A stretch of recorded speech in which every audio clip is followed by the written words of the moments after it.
Hi lovely people, welcome back to my channel. It's Candy here. Today I have a deck flip through for you of a deck that I was intrigued by. I'd seen it for a while on YouTube. I haven't seen it much, but I've seen a few people speak about it. I thought it was intriguing, it was different. However, when I got my hands on it this last month, I literally am completely blown away. I think that this, guys, might be my soul deck. I really do. The Carnival at the End of the World, Madame Lulu presents. Now, the book that comes with it is Madame Lulu's Book of Fate. It's a guide to the Carnival at the End of the World. Now, this is a tarot deck by Faulkner. It is indie published. It is pricey.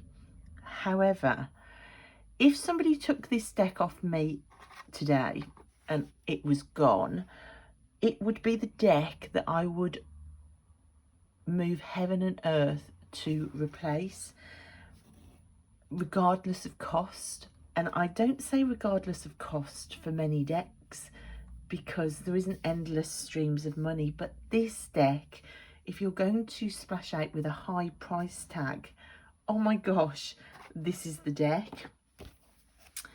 So the book, if I turn to the first page of the book and literally read the first paragraph, you will kind of get a feel for what the book is like. Madame Lulu's Book of Fate. Look at this, it's just amazing. So the introduction, if I read just the very start of the introduction, it says, Madame Lulu addresses the querent to help them contextualise the journey they are about to embark upon. To ask a question is to start a journey. The Carnival at the End of the World is a book of fate, a traveller's gazetteer, loose leaf and unbound. It is for you to shuffle and arrange the narrative. It is for you to play with the cards, the game of chance in which the unseen has a hand and thereby tells a story you may hear, with advice and messages for you, if only you quiet your own mind. Just that opening few words kind of sums up how amazing this tarot deck is, and just the way the book is laid out, the shapes made with the writing, it's just, oh, it's just amazing. I absolutely love it. The book is quite simple, but it just reads like poetry.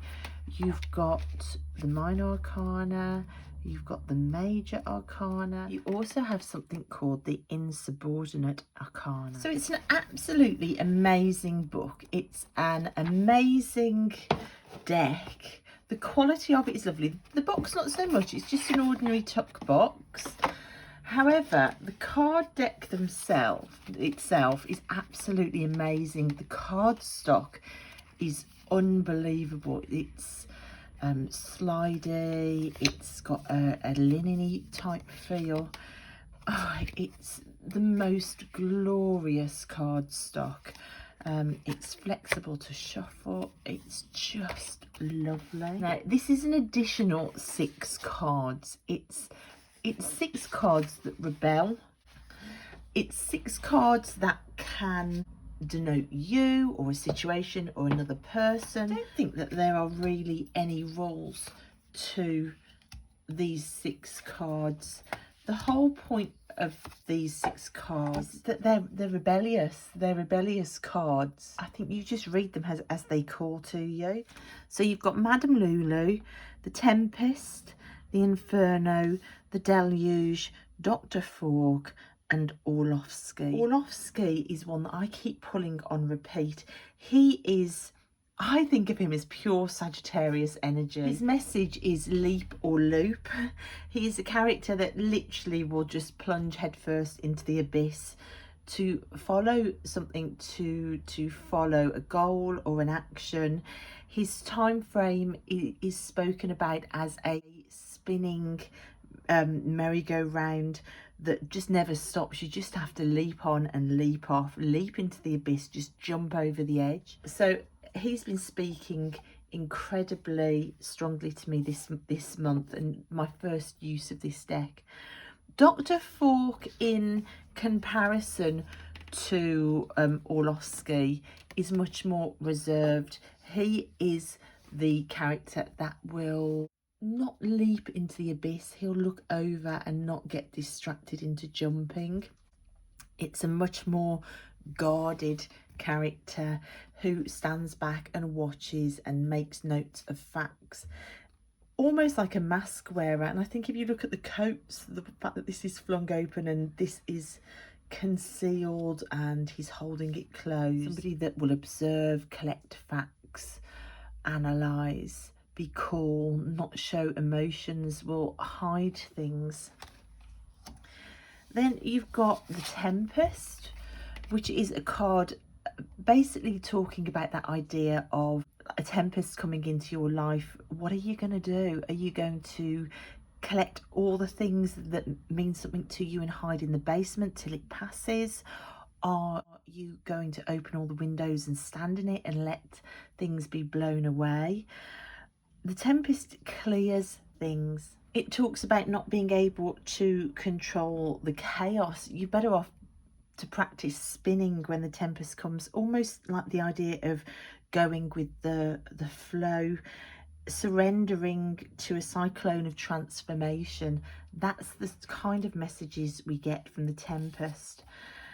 And the Inferno as well, all these cards can be read in different ways. The Inferno talks about things that need to be burnt away, that sometimes things are burnt away for the good, like when plains are cleared so that new plants can grow. It might talk about the narratives and the stories that you carry that rage beneath the surface, in a good or a bad way.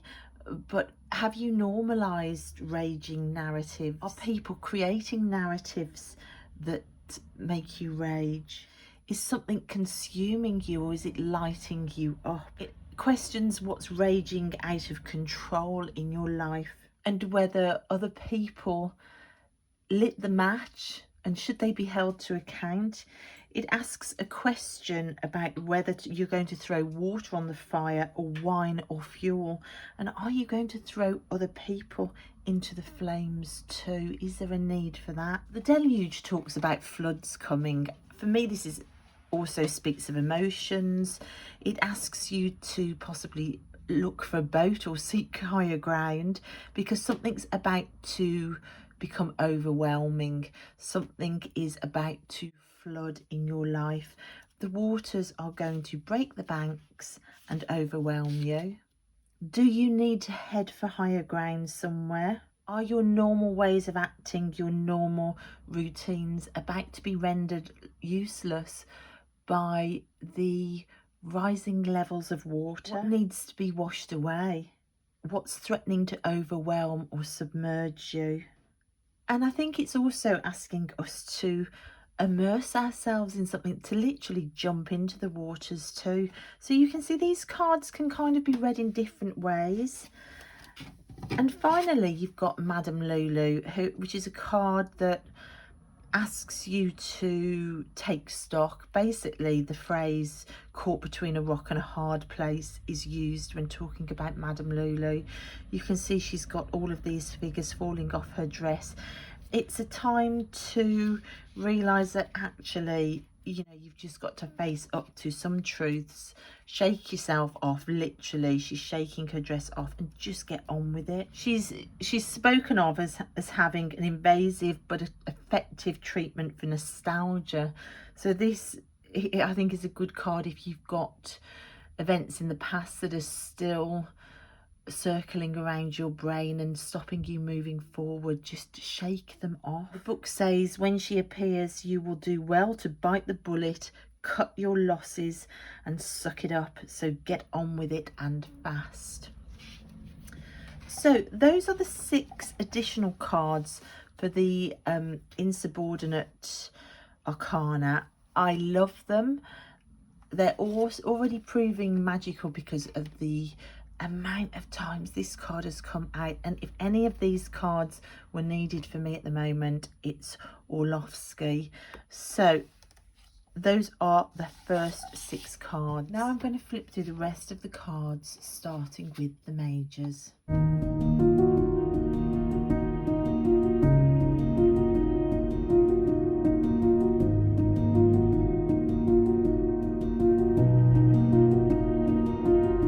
That's one of my favourite High Priestess cards ever. I love the delicacy of this card. Now I love this Fawn card. I love the fact that instead of the little bag on the end of the stick, you've got puppets or people. For me, that speaks of emotional baggage that we're carrying, like the thoughts of people in our past, the way that people might have used you as a puppet, the way that we're conditioned. That's definitely emotional baggage for me. And the book kind of backs that up by saying it's your choice how much weight you insist upon freighting yourself with on the path. And this choice will determine whether your vagabondage will conjure you into a peregrine or a packass. I love that. For the magician with this camera-like head, it begins by saying, to accomplish an agenda in the age of the spectacle requires the organising of a narrative out of chaos and cacophony. To shape and fable out of images is to direct a motion picture show. To command a narrative is to choose the lens and focus on what is depicted. To compel the crowd is to bewitch it, whether through the subtle arts of influence and glamour or the novelties of dexterously wielding technologies. The magician has studied and practiced, watched and waited, divined and calculated. I love that idea of the magician wielding the narrative and using all the tools available to him to wield the narrative. I love that. Probably one of my favourite High Priestess cards ever.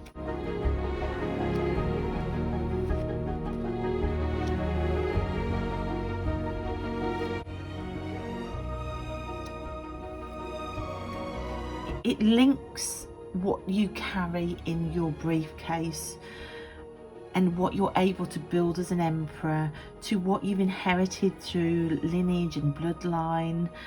It kind of links it to ancestry, and I like that. You know, what you're building is linked to what you've inherited and the accounts of your bloodline. That spoke a lot to me. And we have a really formidable Hierophant here. There is a rebellious spirit, I think, in the Hierophant as well, which I think is what I love about this entire deck.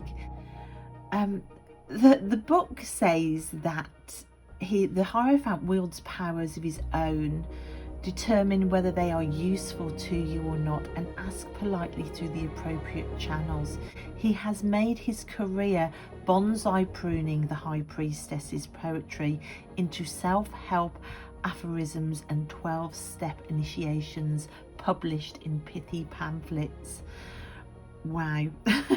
When considering how best to get from point B to point B from a point A, many a weary querent will be delighted to find the Hierophant provides clear and direct instructions. Who doesn't sometimes appreciate the instruction manual, the driver's atlas? Traveller, just remember, a map is not the territory. Look up from the road now and then. I love that. It's kind of defiant in the face of the Hierophant.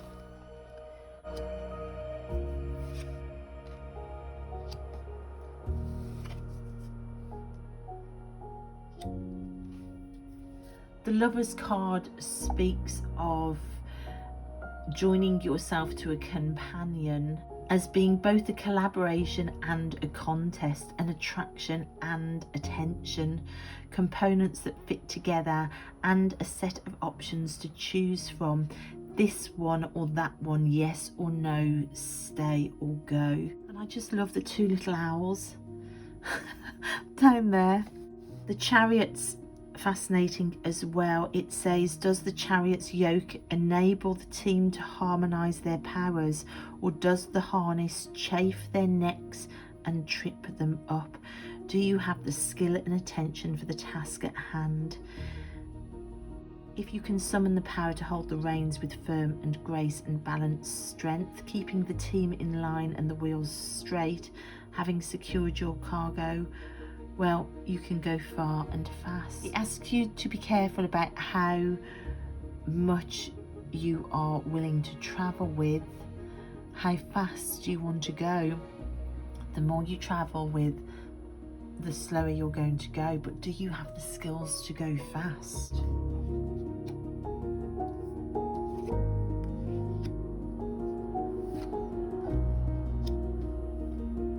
I love in the Hermit card that the eye, which for me speaks of the third eye, becomes is the same as the light in the lantern. And I love the fact that it looks like a dunce's cap reversed, almost. You start at the point of no knowledge and then it becomes this illuminated third eye. I love that. The book says that the pilgrim listens and watches and is rewarded with expanded vision. So that idea of the dunce's cap, you start off with no knowledge and then it expands, almost like a megaphone. You carry a lamp to guide you, but its glow will become outshone by your own inner brilliance the longer you walk the narrow and dark path alone. Wow, if that doesn't sum up the power of becoming the hermit for a while, I don't know what does. I just love that depiction.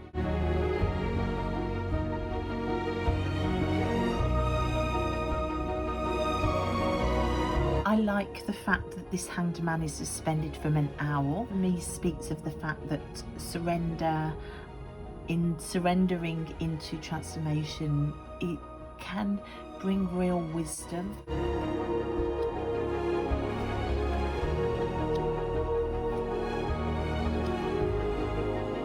Tower's really unusual, I think. Depicted as almost a vertical city, the book asks the question, the tower is built, but why? And it gives you different reasons for why you might build this sort of tower. It could be an observation point, a place to send a signal, to be a lightning rod, to be an efficient use of space, to rise above the surface, to see how high a thing can be built.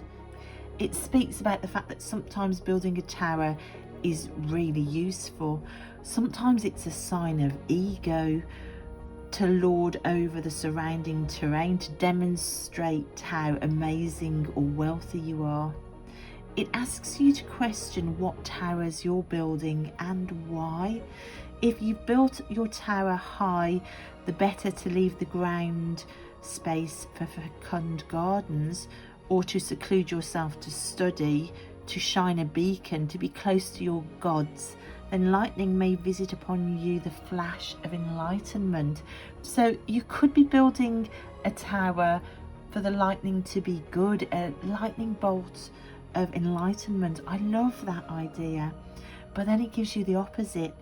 If you have built something without sufficient caution for its impact and effects, and seek the electric spark of power for power's sake, a lightning strike may vivify your creation and imbue it with the power to act of its own accord and beyond your control. So that speaks more of the traditional tower meaning of things tumbling down, the lightning strike bringing an end to something of ego. I really love that depiction. That opens up the tower card for me. And this star card with a figure standing holding a star with his feet in the ocean with starfish, I love. The book says, as above so below, the sky and the sea are twins. Look, it's linked to the both. It says that by starshine we can find hope and guidance. We are all sailors finding our way by the lights of the constellations, affirming we are on course through celestial navigation. Traveller, when you see the first star of the evening, wish upon it. So that idea of sailing the sea with the starfish below, looking to the stars above for guidance. I love that star card.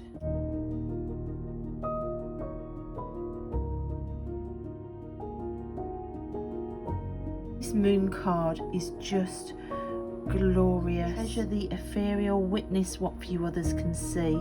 Let subtle sight inform your actions. And we have a very sharp spiky sun here, because when the sun appears it's time to wake up and look sharp. That's hidden in the darkness can be illuminated by the sun. So it almost talks of the sun card more as a way to avoid disaster by waking up and sharpening up, because things are illuminated. And finally we have the world card. So carrying the world that you travelled through forward as you go into a new world for regeneration and rebirth.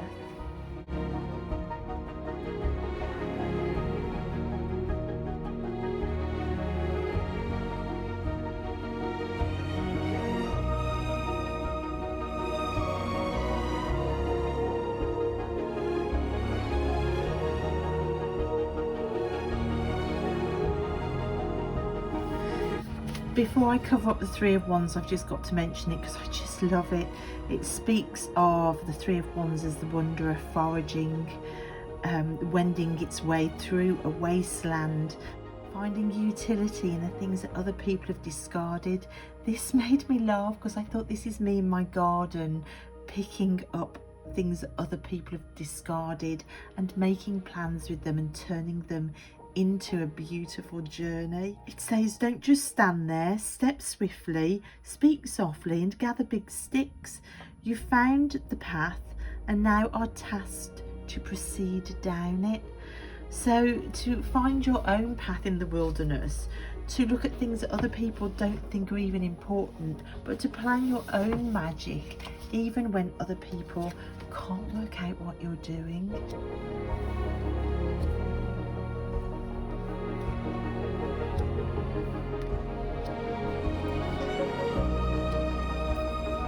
And I love this Nine of Wands. It speaks about your darkest hour, so the dark night of the soul, when you've lost all hope. The rooster comes a-crowing, and it's about the hope of a new day dawning, the hope that you may be really up against it in your darkest moment, but a new day can come, and the fact that you've got the strength in you for one last big push, another effort, and then you'll have made it. So don't worry, you have it in you. I love that depiction. Ten of Wands talks about the fact that responsibility and sacrifice are part and parcel of some successes. The fact that some gains you have to pay with lots of losses, that the weight of what you choose to carry might need to be lightened. It says to assess each value by a trial by fire. Light your way forward with the glow of a pyre, to which you commit what it's time to let die around you. So letting go of things that are too heavy to carry, really. And then the courts are the Page, the Knight, the Queen and the King. The Queen of Wands all covered up and hidden, really surprising for me. It says of the Queen of Wands, there is a type of focused power that burns so bright it must be covered and contained. When freed from devices of constraint and concealment, It pierces its target with a glance and skillfully apprehends whatever is set in its sights. You will get what you want come hell or high water.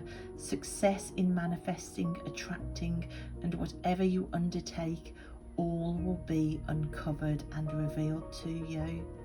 So a focused power that's so powerful, it needs to be covered and contained.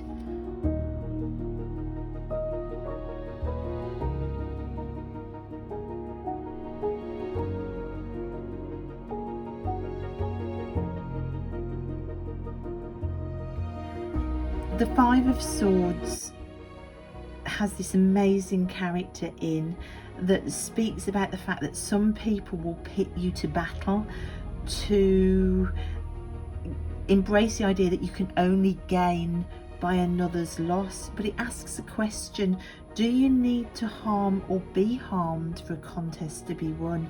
And it says to take care not to win a battle but lose the war. I think this really speaks of not being pushed into battles, and you can see this amazing figure holds all the swords and is holding hands with this raccoon, and it says that perhaps you've got better chances of success by making allies of your opponents. I love that. And this Six of Swords, I keep pulling this on repeat this month. This has come out again and again and again, and it just says, you know, if you're on a journey, perhaps you need to get rid of some cargo. What do you need to throw overboard? Again, that's probably one of my favourite Six of Swords cards ever. So you can see we've got swords becoming arrows now. This Seven of Swords is this ethereal figure made out of bands of words. There are words written all over these, what looks like a ticker tape, like strips of paper, and it talks about the weapons that you hold, and that the words that you use can be like blades, that strategy, cunning, your use of words can be used as a weapon. It asks you, what tale do you have to tell?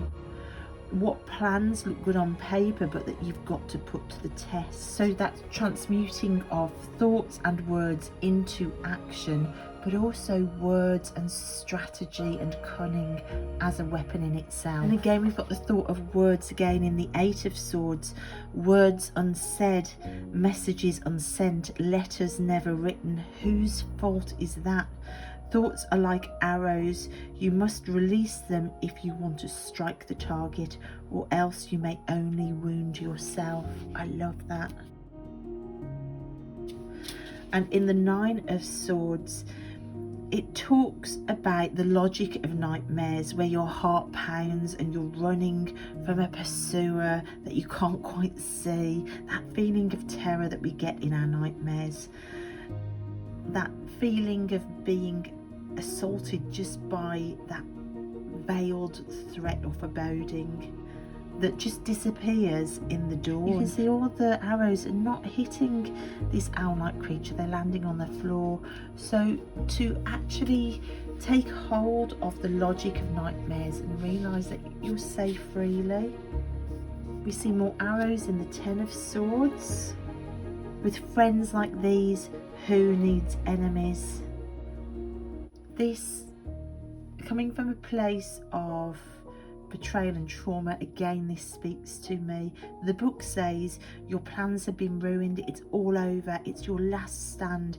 Accept that you've been betrayed or harmed, and you will realise that it's the worst that is over.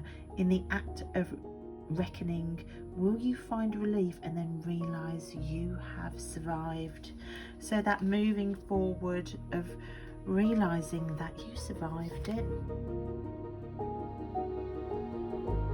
And then for the courts, we have the Page of Swords, which is a huge ear, which tells you to listen to the chatter in the air, to listen, to use your intelligence to gather in information. The Knight of Swords is another card for me that's been coming up on repeat this month. It talks about not racing into a war too quickly and to guard against lusty, excessive force when diplomacy and tact would be more effective. You've got to break a few eggs to make omelettes, but be careful, do the eggs need to be broken?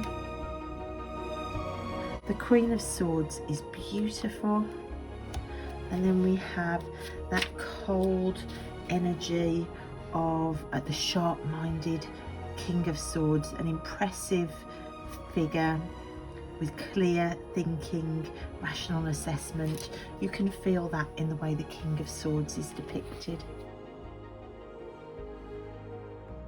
I love the Two of Cups. The Two of Cups has got that same beautiful shrouded artwork that we saw that I loved so much on the High Priestess. The Three of Cups shows a creature dripping with honey, and the book says that you can catch more flies with honey than with vinegar. Pour some of what you're having for everyone at the bar, even the sour-faced loner, the pugnacious debater, the wearisome braggadocio. For by this proffered glass will all sorrows be leavened, all aspersions be dispersed, all boasts be deflated, and the party thus improved for one and all. Friends and support surround you in abundance, hospitality is given and received, prosperity flows freely from the tap. Trust that your own generosity is a form of wealth and your path to success. That card is Lessons in Generosity, and I love that take of the Three of Cups. Now, the Five of Cups really had a significant impact on me when I pulled it, and it said about wearing your sorrow like a straitjacket, as if by not moving you will never again incur loss. Wow, that depiction of the Five of Cups is amazing. So about protecting yourself, but it's almost like a straitjacket to your life. And then the Six of Cups speaks about the mementos and the pictures and the portraits that you exchange with the people you've loved. It's a really interesting way of depicting the nostalgia and the memories that our lives hold and where we hold those memories. But it comes with a warning. It says to not let the memories and the nostalgia become more important than the person itself, not to let it outshine the person. I love this Eight of Cups with its idea of tasting all the different cups and trying all the different options. You've tried everything and there's disappointment in the air. Nothing is for you and it's just time to leave.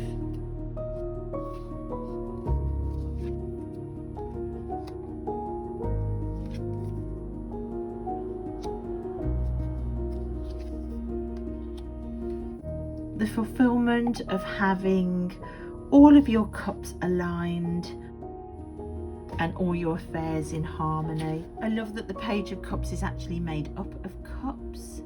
It speaks about the fact that it might be time to read your tea leaves now for a message of a new future that awaits. It talks about divination in this card.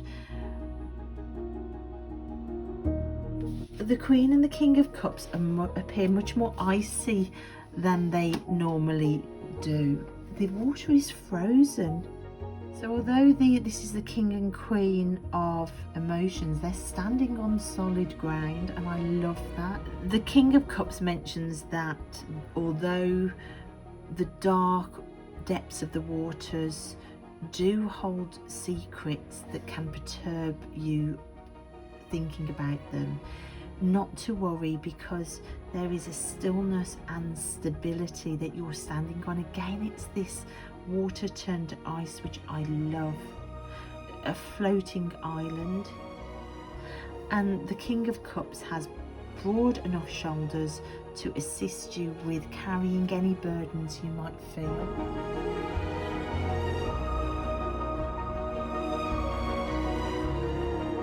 I love the Three of Pentacles, which speaks of harvest really.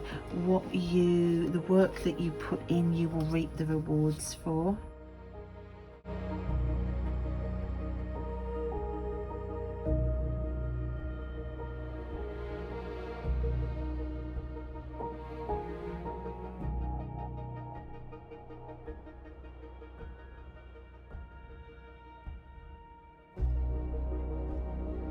That's a glorious Ten of Pentacles card.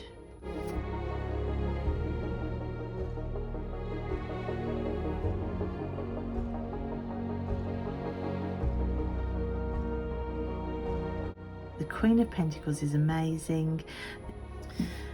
I love that the King of Pentacles is standing on a bread oven. Bread is often depicted throughout all of this suit. The King of Pentacles tells you that you have all the skills you need, that you need to stand up tall and embrace your success, wear your crown. So that's it, guys. That is the amazing Carnival at the End of the World. A deck of rebellion, a deck of really fascinating depictions, a deck of cardstock quality that will make you absolutely fall in love with the deck just for that very superficial reason. It is a deck that I have loved reading with. I think that the guidebook is easily read, but it's poetic and opens up the cards like this one to new ways of thinking without leaving old ways behind at all. It just embraces just more of. You've got a rebellious suit that we don't normally see. These extra cards, which I think are beautiful to read with, and it just holds a magic that it's the reason why I am saying that this is my soul deck. Like I said, when I first started looking at pictures of this deck, I did wonder whether it was a little bit too spooky for my artistic taste, which tends to be probably slightly more pink and fluffy. But all of those fears just melted away the minute I got my hands on this deck and started using it. It is just such a beautiful reader. It's paired beautifully. I've been pairing it this month with the Witch's Wisdom tarot deck, and I'll put some pictures in here of how it pairs with that. Oh my goodness, those two decks together have been something else. But that's it, guys. That's my initial impressions and slightly longer flip through of the Carnival at the End of the World tarot deck by Sarah Faulkner. I will leave all the links to where you can get this deck down below. It's beautiful, it's wonderful. I hope you enjoyed that, and thank you for watching. Bye guys.